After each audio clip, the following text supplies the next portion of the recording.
There's no feeling more intense than starting over. If you deleted your homework the day before it was due, as I have, or if you left your wallet at home and you have to go back after spending an hour in the commute. If you won some money at the casino and then put all your winnings on red but it came up black. If you got your best shirt dry cleaned before a wedding and then immediately dropped food on it. If you won an argument with a friend and then later discovered that they just returned to their original view. Starting over is harder than starting up. If you're not ready for that, like if you've already had a bad day, then what you're about to go through might be too much. Feel free to go away and come back. I'll be here. Alright, thanks for coming with me on this trip. I'll understand if you have to take a break at any point. Just find a safe place to stop and quit the game. And don't worry, I'll save your progress, always, even your mistakes. This game is a homage to a free game that came out in 2002, titled Sexy Hiking. The author of that game was Jazzuo, a mysterious Czech designer who was known at the time as the father of B games. And B games are rough assemblages of found objects. Designers slap them together very quickly and freely, and they're often too rough and unfriendly to gain much of a following. They're built more for the joy of building them than as polished products. In a certain way, Sexy Hiking is the perfect embodiment of a B game. It's built almost entirely out of found and recycled parts, and it's one of the most unusual and unfriendly games of its time.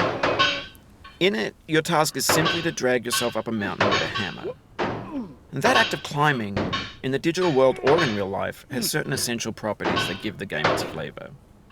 No amount of forward progress is guaranteed. Some cliffs are too sheer or too slippery. And the player is constantly, unremittingly in danger of falling and losing everything. Anyway, when you start Sexy Hiking, you're standing next to this dead tree that blocks the way to the entire rest of the game. It might take you an hour to get over that tree, and a lot of people never got past it. You prod and you poke at it, exploring the limits of your reach and your strength, trying to find a way up and over. And there's a sense of truth in that lack of compromise. Most obstacles in video game worlds are fake.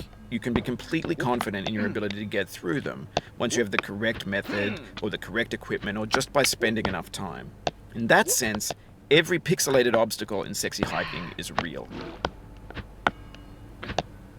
The obstacles in Sexy Hiking are unyielding, and that makes the game uniquely frustrating. But I'm not sure Jazzuo intended to make a frustrating game. The frustration is just essential to the act of climbing, and it's authentic to the process of building a game about climbing. A funny thing happened to me as I was building this mountain. I'd have an idea for a new obstacle, and I'd build it, test it, and it would usually turn out to be unreasonably hard. But I couldn't bring myself to make it easier. It already felt like my inability to get past the new obstacle was my fault, as a player rather than as a builder. Imaginary mountains build themselves from our efforts to climb them, and it's our repeated attempts to reach the summit that turns those mountains into something real. When you're building a video game world, you're building with ideas, and that can be like working with quickset cement. You mold your ideas into a certain shape that can be played with, and in the process of playing with them, they begin to harden and set until they're immutable, like rock. And at that point, you can't change the world. Not without breaking it into pieces and starting fresh with new ideas. For years now, people have been predicting that games would soon be made out of prefabricated objects, bought in a store and assembled into a world. And for the most part, that hasn't happened, because the objects in the stores are trash. I don't mean they look bad or that they're badly made, although a lot of them are. I mean they're trash in the way that food becomes trash as soon as you put it in the sink. Things are made to be consumed and used in a certain context, and once the moment is gone, they transform into garbage. In the context of technology, those moments pass by in seconds. Over time, we've poured more and more refuse into this vast digital landfill that we call the internet.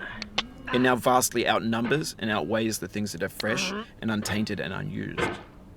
When everything around us is cultural trash, trash becomes the new medium, the lingua franca of the digital age. And you can build culture out of trash. But only trash culture. B games, B movies, B music, B philosophy.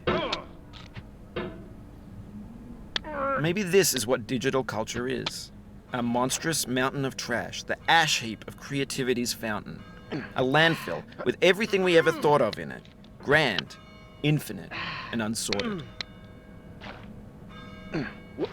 There's 3D models of breakfast, Gen X's fanfic novels, scan magazines, green screen Shia LaBeouf, banned snuff scenes on LiveLeak. Facebook's got lifelike bots with unbranded adverts and candid shots of Kanye and Taylor Swift mashups, car crash epic failed GIFs, Russian dashcam vids, discussions of McRibs, discarded, forgotten, unrecycled, muddled, rotten, untitled. Everything's fresh for about 6 seconds, until some newer thing beckons, and we hit refresh. And there's years of persevering, disappearing into the pile, out of style, out of sight. In this context, it's tempting to make friendly content that's gentle, that lets you churn through it but not earn it. Why make something demanding if it just gets piled up in the landfill, filed in with the bland things? When games were new, they wanted a lot from you. Daunting you, taunting you, resetting and delaying you. Players played stoically. Now everyone's turned off by that. They want to burn through it quickly. A quick fix for the fickle. Some tricks for the clicks of the feckless. But that's not you. You're an acrobat. You could swallow a baseball bat. Now I know, most likely you're watching this on YouTube or Twitch, while some dude with 10 million views does it for you. Like a baby bird being fed chewed up food. That's culture too. But on the off chance that you're playing this, what I'm saying is, trash is disposable, but maybe it doesn't have to be approachable. What's the feeling like? Are you stressed? I guess you don't hate it if you got this far, feeling frustrated. It's underrated. An orange is sweet, juicy fruit locked inside a bitter peel. That's not how I feel about a challenge. I only want the bitterness. It's coffee. It's grapefruit. It's licorice. It feels like we're closer now. Composer and climber, designer and user. You could have refused, but you didn't. There was something in you that was hidden, that chose to continue.